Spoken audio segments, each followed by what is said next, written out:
जय हिंद, नमस्कार साथियों। पेंशनर्स की पेंशन सुधार की मांग सरकार तक पहुंची। पेंशन 50% पर नहीं, बेसिक की 67% पर तय हो, ऐसा कहना है पेंशनर्स का। सभी डिफेंस, केंद्रीय, पैरामिलिट्री, रेलवे, ईटीसी जो भी एम्प्लॉय हैं, पेंशनर्स की मांग पत्र प्रधानमंत्री जी तक पहुंचे। तो क्या है इन लेटरों के अंदर, समझते हैं इस वीडियो के माध्यम से। वीडियो शुरू करूं उससे पहले आपसे अनुरोध रहेगा, चैनल में पहली बार विजिट कर रहे हैं या चैनल को सब्सक्राइब नहीं किया है तो सब्सक्राइब कर लें, साथ में बेल आइकॉन की घंटी जरूर दबाएं ताकि आपको आने वाले समय में भी नोटिफिकेशन मिलते रहें दोस्तों। तो चलो शुरू करते हैं और समझते हैं सीधे लेटर में एक एक करके क्या है पूरा मामला। अब जैसे दोस्तों आपके सामने है ये भारत पेंशनर्स समाज संगठन, जो एक अपने आप में बहुत बड़ा संगठन है और ये केंद्र सरकार को पेंशनर्स की समस्याओं के बारे में टाइम टू टाइम अपना पत्र से अवगत कराता रहता है। तो इस बार इन्होंने ये पत्र जो लिखा है बाय ईमेल दिया है 12/1/2024 का दिखा गया है। एड्रेस टू में आप देख पा रहे होंगे, honourable prime minister, the honourable minister of finance, government of India, doctor Jitendra Singh, जो कि ऑनरेबल MOS हैं, जिनके पास इंडिपेंडेंट चार्ज है PMO का। और सब्जेक्ट इसका a call for change pension need to be income tax free, यानी कि पेंशनर्स की ये बहुत बड़ी मांग है कि इनकम टैक्स से भी पेंशन को दूर रखा जाए। जैसे कि आप देख पा रहे हैं यहाँ पर ये लेटर का पूरा विवरण दिया गया है। अब इसमें कहानी क्या है दोस्तों, लेटर के अंदर रिटायरमेंट के बाद सीनियर सिटीजन को अपने जीवन यापन और लिविंग स्टैंडर्ड को मेंटेन करना मुश्किल होता है। अतः पेंशनर की समस्याओं को ध्यान में रखते हुए और TCS Tata economic consultancy services की 5th पे कमीशन की रिकमेंडेशन और लैंडमार्क बाय सुप्रीम कोर्ट, जो कि DS नागर केस का यहाँ पर विवरण दिया गया है दोस्तों। ये आप देख पा रहे होंगे, DS नागर वर्सेज यूनियन ऑफ इंडिया, उनका रेफरेंस देते हुए बताया गया है कि पेंशन सिस्टम में क्रिटिकल शॉर्टफॉल हो रहा है, यानी कि भारी कमी आई है। अतः TCS consultants with 5th CPC के आधार पर pension amounting last drawn salary का 67% होना चाहिए, जो कि बहुत जरूरी है दोस्तों, ताकि पेंशन में सुधार हो और पेंशनर्स का जो स्टेटस है वो बना रहे, जो कि अभी जिसके अंदर बहुत डाउनफॉल देखने को मिल रहा है। इसलिए यहाँ पर लिखा गया है कि सैलरी का 50% पर पेंशन तय न हो, इसको सैलरी का 67% पर पेंशन तय होनी चाहिए, जो कि यहाँ पर दूसरा इन्होंने कहा, यहाँ पर देखेंगे आप, taxation A double edge sword, अर्थात पेंशन पर जो इनकम टैक्स है यह भी दोहरी तलवार की तरह है। अतः फाइनेंस मिनिस्ट्री से अपील है इसमें सुधार करें और 5th CPC के रिकमेंडेशन के आधार पर इसमें सुधार करना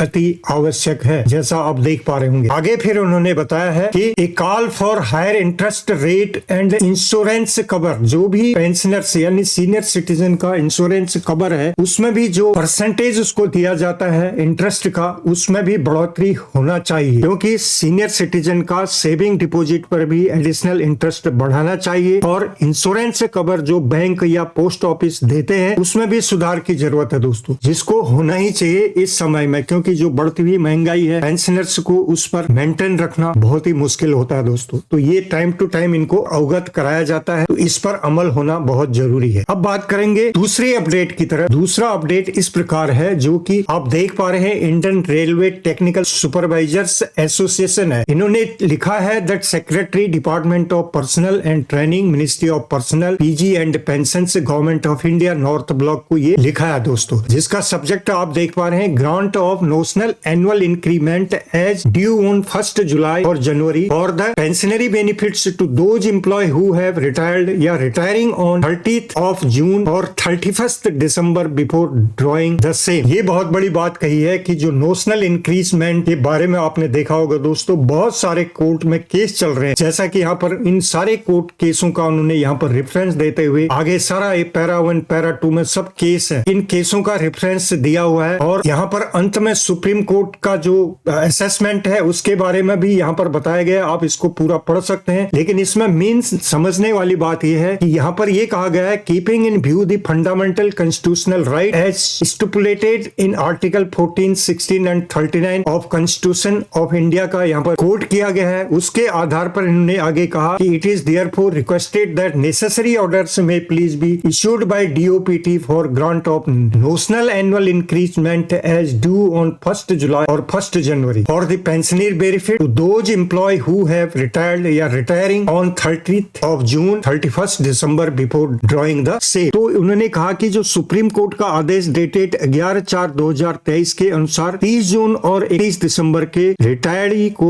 1 साल क्वालिफाइंग सर्विस पूरी होती है, अतः 1 जून और 1 जनवरी को ऐसे पेंशनर्स को एक एनुअल इंक्रीमेंट का मॉनेटरी बेनिफिट मिलना चाहिए दोस्तों। नोशनल इंक्रीमेंट पर फिर एक लेटर निकला, जो कि इसके बाद 18 जनवरी को ये निकाला गया है। Office of the controller auditor general of India ने ये निकाला, जिसमें आप देख पा रहे होंगे एड्रेस टू 1 से लेके 4 तक उनको दिया गया है। इसमें कंफर्मेशन किया गया है कि जो notional increment central government employ के लिए जो 30 जून या 31 दिसंबर को रिटायर हो रहे हैं, उनको ये लागू कर दिया जाए, ऐसा ये आदेश उन्होंने दिया है। आप यहाँ पर देखेंगे फर्स्ट में ऑनरेबल सुप्रीम कोर्ट का यहाँ पर हवाला देते हुए, सेकंड में इन्होंने बताया कि employ retiring from service on 13th June और 31st December on completion of 1 year qualifying service और pension and pensionary benefits irrespective of whether they are party applicant to a court case or not with respect to the said matter, provided such affected the officials are otherwise eligible for the same। अब आगे उन्होंने क्या कहा, however the said benefits shall be granted only to those officials who have retired or who will retiring from service after the date of orders of the Honorable Supreme Court dated 11/4/23, i.e. to the official retired or retiring on and from 30th June 23 onwards। तो ये यहाँ पर इन्होंने clear कर दिया है कि उक्त लाभ केवल उन्हीं अधिकारियों को दिया जाएगा जो सेवानिवृत्त हो चुके हैं या जो माननीय सर्वोच्च न्यायालय के दिनांक 11 जनवरी 2023 के आदेशों की तारीख के बाद सेवा से सेवानिवृत्त होंगे, यानी कि जून 2023 से सेवानिवृत्त या सेवानिवृत्त होंगे। जो सेवानिवृत्त हो चुके हैं या होने जा रहे हैं उनके लिए ये लागू कर दिया जाए। तो ये एक बहुत बड़ी पेंशनर्स के लिए एक अच्छी खुशखबरी आप कह सकते हैं, इसको ये दिया गया दोस्तों। अब बात करेंगे 15 जनवरी 2024 का, जो कि government of India ministry of personal PG and pension department of pension and pensioners welfare की तरफ से ऑफिस मेमोरेंडम निकाला गया है, जिसमें आप देख पा रहे होंगे जो एड्रेस टू ऑल मिनिस्ट्री और ऑल पेंशन डिसबर्सिंग बैंक्स को भी ये दिया गया दोस्तों। इसके अंदर यही बताया गया है कि 15/2023 यहाँ पर आप रेफरेंस देख पा रहे होंगे, स्टैंडिंग कमेटी मीटिंग हुई थी, जिसमें यह तय किया गया कि इस साल भी पेंशन अदालतों का आयोजन होगा। जैसे कि लास्ट ईयर भी पेंशन अदालतों का आयोजन किया गया, उसी तरह इस बार भी सभी मंत्रालय, विभागों, संगठनों, पेंशन वितरण बैंकों को अपनी वेबसाइट पर पेंशन अदालतों का समय और दिन का प्रोग्राम अपलोड करना होगा। इस बारे में हिदायत दी गई है दोस्तों, जो कि एक अच्छी पहल है, जिससे पेंशनर्स की सभी समस्याओं का हल वहां पर किया जाता है और उस पेंशन अदालत के माध्यम से जगह जगह पर जो होते हैं स्टेट वाइज, डिस्ट्रिक्ट वाइज और हर एरिया में ये किया जाता है। तो वहाँ पेंशनर्स को अपनी जो भी उनकी समस्याएं उनको रखने का एक मौका मिल जाता है। तो एक अच्छी पहल है और ये शुरू होने जा रही है, ये इन्होंने बताया। जैसे कि यहाँ पर अटैचमेंट में दिया गया है किस तरह से इसका जो निकाला गया था, जैसे नवंबर 2022 में, और उसका पूरा